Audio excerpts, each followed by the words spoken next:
Alright, welcome back to PRicchiFishing. If you're new to the channel, please go to my page, PRicchiFishing. Hit that subscribe button. I'd really appreciate it. Appreciate any likes on the videos as well. Tell your friends and family, tell them all this is all brand new. So, just kicking off still. This is episode 2, so welcome all. Boys and girls, ladies and gents, old timers and young bucks, welcome y'all. Today's going to be another one from the house.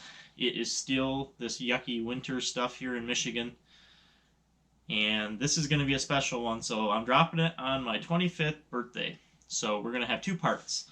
Part 1, we're going to kick off our 21 takeoff series, which we've prefaced in episode 1.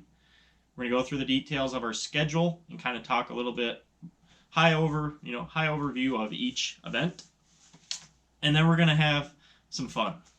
So I've asked some friends and some subs to give me 25 questions for my 25th birthday.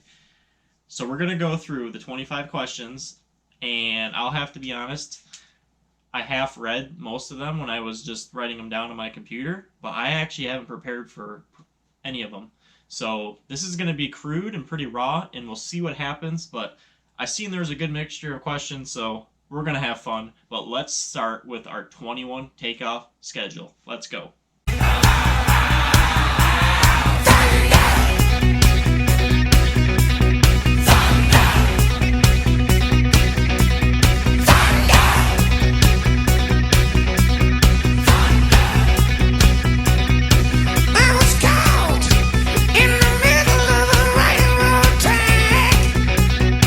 So Smith Lake, first week of April.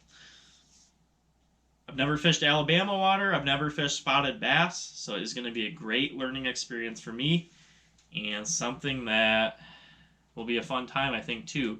There's a lot of different options to fish Smith Lake as far as what you target. You could either commit to largemouth, you could commit to spots. It all comes down to your strengths and then fishing the conditions. So, if the largemouth are spawning, but you prefer to not target spawning fish and you want to go catch spots, you can catch spots. But if the size is this and the size isn't this, it's kind of a game, right? You just got to figure it out. So we're going to go with an open mind. I've been watching the weather, trying to gain an understanding kind of what these fish are doing already, and looking on some lake maps, doing some research to help better prepare ourselves. We're going to spend a whole week there, bringing my boat down, even fishing as a co-angler. I'm going to spend the whole week practicing, and we're really looking forward to it. There's a lot to be learned, and it's going to be great. First Bassmaster Open, I can't wait. Then we got 3 on St. Clair, 2 BFLs, and a state champ. So we all know about Lake St. Clair, huge smallmouth. It's definitely going to be a good time for all of them, and I'm really looking forward to it. I've had a lot of bad experiences tournament-wise out there, but I sure as heck catch a lot of big fish there. I've catch multiple 5-pound plus smallmouth every year. So I just need to put it together this year, and a lot of it was mental for me in the past. So we're really looking forward to it. It's been a really mild winter.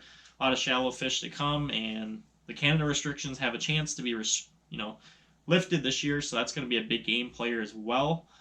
All those Canadian fish didn't get our hooks in them in the spawning season, so I would rather go beat up their fish than all the American ones. Some of those fish I catch in the U.S. side are just looking sick. So could be a big factor in the weights for this year as well. And the state championship, that was the best tournament I fished last year out of Saginaw Bay. Bass just puts on a heck of a show, whether it's a local, college, national tournament, elites, whatever it is.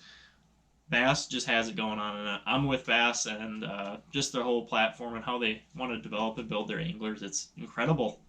So I'm with Bass. And then we're going to go to New York.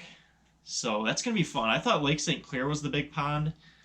I've been reading some on New York, and that St. Lawrence River system is a bigger pond. It's going to be a lot of fun.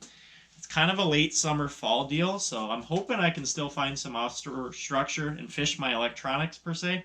It's kind of my strength. That's what I like to do. But I understand, if there's a fall transition, I'm going to have to really dial in on where those bait fish are, because they might start pushing shallow, and I might have to do something a little sneaky. But we'll cross that bridge when we get there. We're looking forward to all of them, and we cannot wait to go to Smith. It's going to be a heck of a time. So now, let's kick it off with our 25 questions for P. Let's just start rolling. Question 1. What's your middle name, your zodiac, and your spirit animal? Wow. Middle name, easy, John. My zodiac is the Capricorn, and my spirit animal, why do people ask questions like this? Well, my spirit animal is probably, let's just go with our gut. Let's say hyena. I'm kind of always on the prowl. I'm always doing something, doing this, doing that, whether it's fishing or just around the house or that. I'm like always having to do something. I can't just like chill.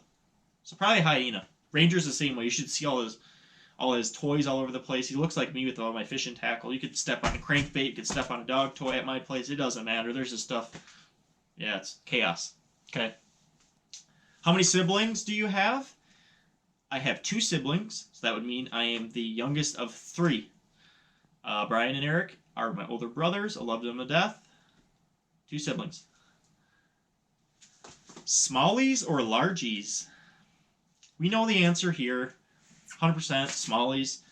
I cannot pass up a good time on a largemouth topwater bite, though. Early bird or night owl?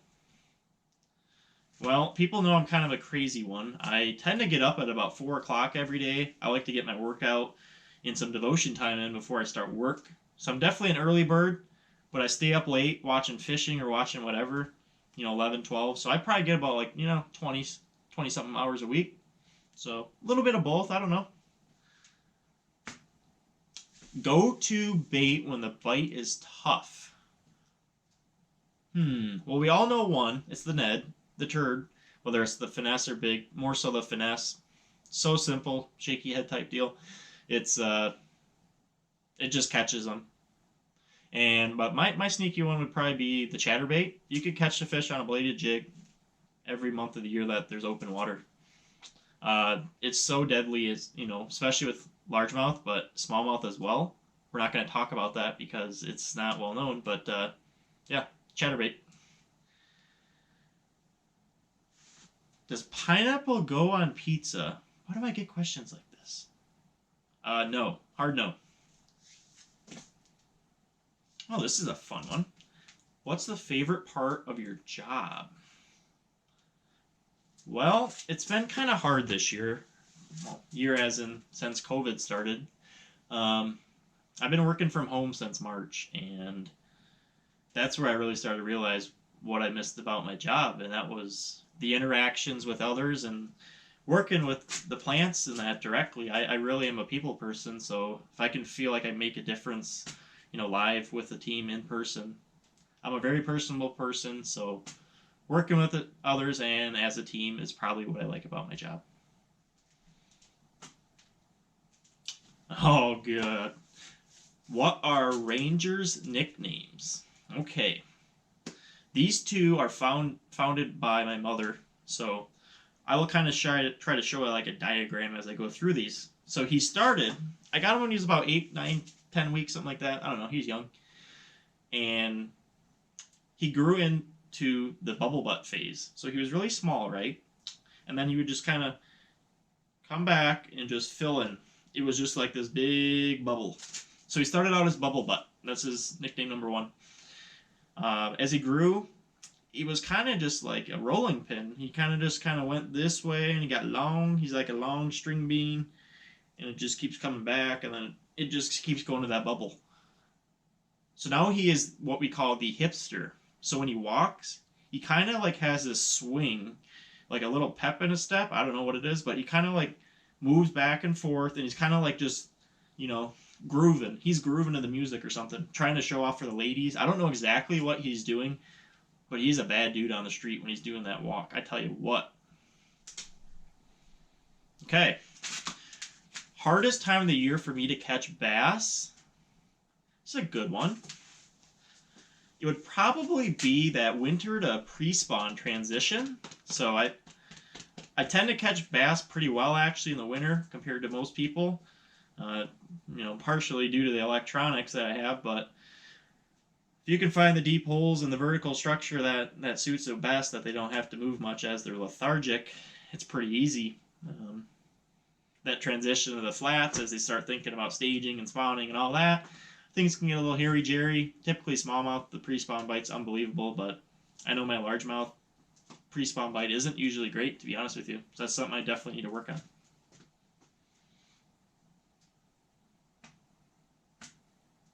Go-to YouTuber. Okay. I follow a lot of YouTubers. I love watching YouTube and all the fishing channels and that, but it'd have to be Tyler Reels Fishing. Tyler Anderson, he's a heck of a guy. He's about my age, kid like me. Recently married, congratulations to him, if he ever watches this. And he's just got a great head on his shoulders. He's very religious. As I said, he's married. He has college education under his belt, and he is doing well for himself. He's very proper and does a great job delivering his videos. Good content, too. Give him a sub. TRF. Favorite cartoon as a kid? Probably SpongeBob. I was a SpongeBob kid. I don't know. I watched most of the episodes. SpongeBob. Go-to Bible verse. This is a fun one. One? Really one? I think I have one up here. So I have Psalm 37:4, which is, take delight in the Lord, and he'll give you all the desires of your heart. That's probably the one for me. Spend your time with the Lord, and he's going to take care of you. Don't worry about it. Oh, gosh. Why are you the way you are? If anyone knows me, they know I like jokes, and they know I like The Office. So this is going to make me reminisce. Back when I was in my college days, I had a co-op, and I met a good friend of mine, Nick. We'd come home from work every day after we go work out, play basketball, and whatever. And we would watch The Office and just keep watching The Office and watching The Office. Another episode, and I got hooked on it. So if you ever want to make me laugh, say an Office joke to me, because I will get it. I promise you. Plus, no, I don't like Toby either. Okay. Favorite fish to target besides bass? This is good. I think I know this one already. So, I like to catch trout a lot, actually. I like small stream creek stuff, where I can throw a really ultralight rod with spinning gear or a fly rod. I like it. Brook trout, not brook trout, or not smallies. Brook trout, rainbows, brown trout, whatever it is. I did a lot of it in the UP, and it was a heck of a time. But bass pretty much takes up all my fishing time now. 3 tips to catch more bass. This is cool. Let's say number 1 would probably just be spend time in the water. Simple as that. You got to go out and go fishing.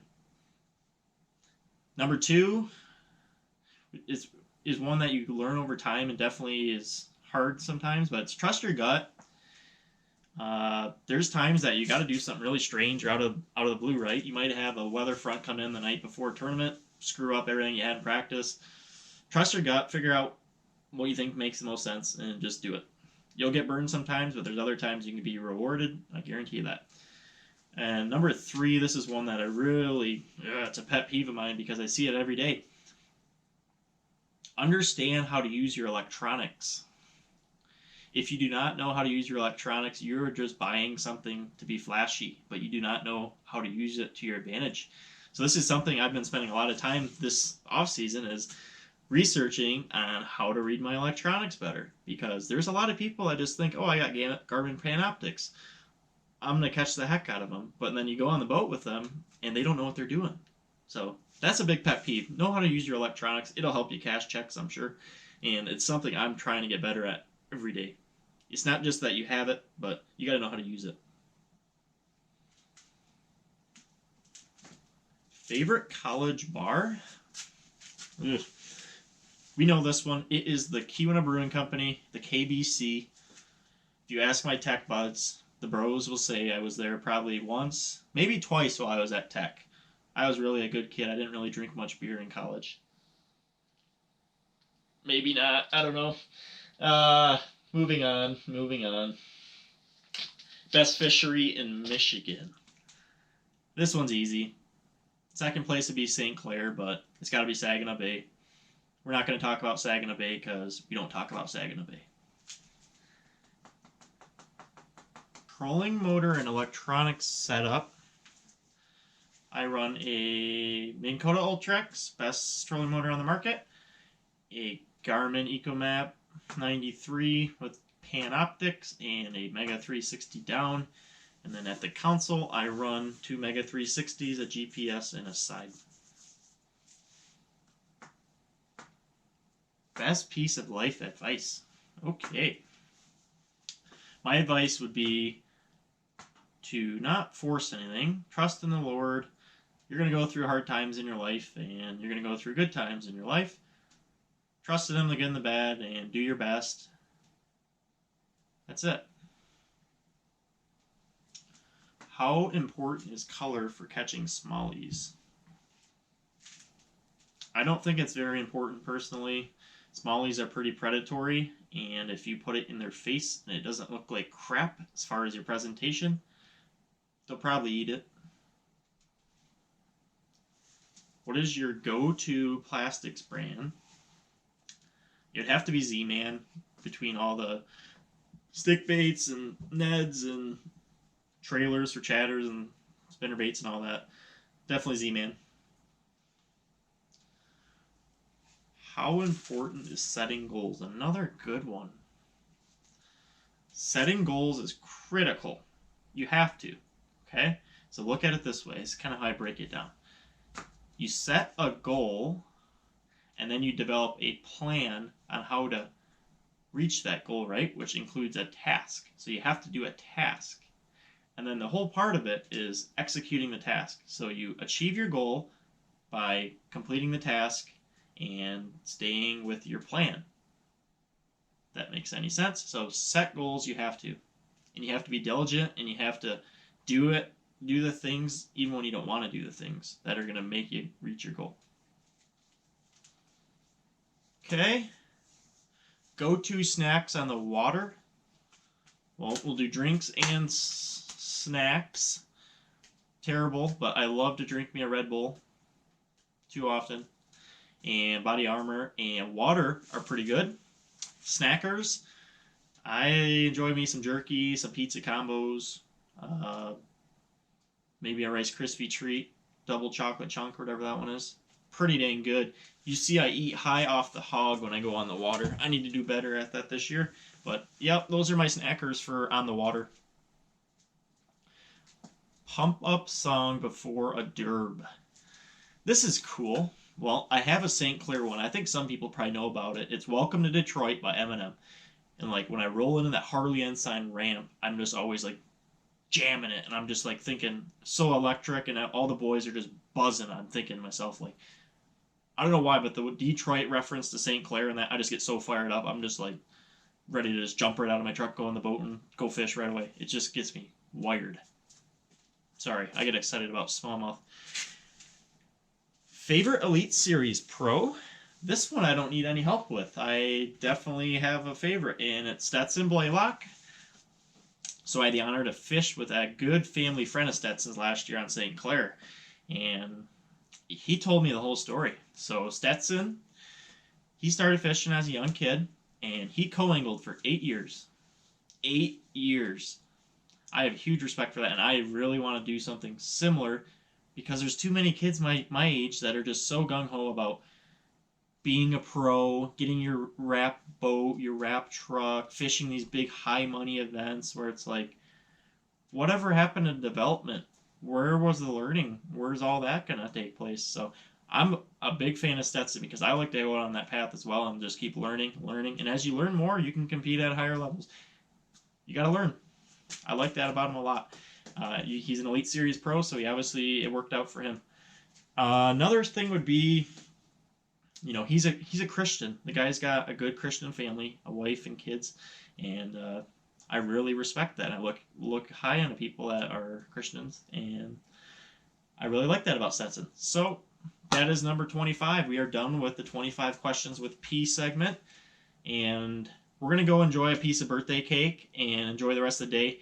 And I really appreciate you watching. Please go hit that subscription button. I really appreciate it. And we'll catch you next time on episode 3 with PRicchiFishing. Stay tuned for next one. Bye.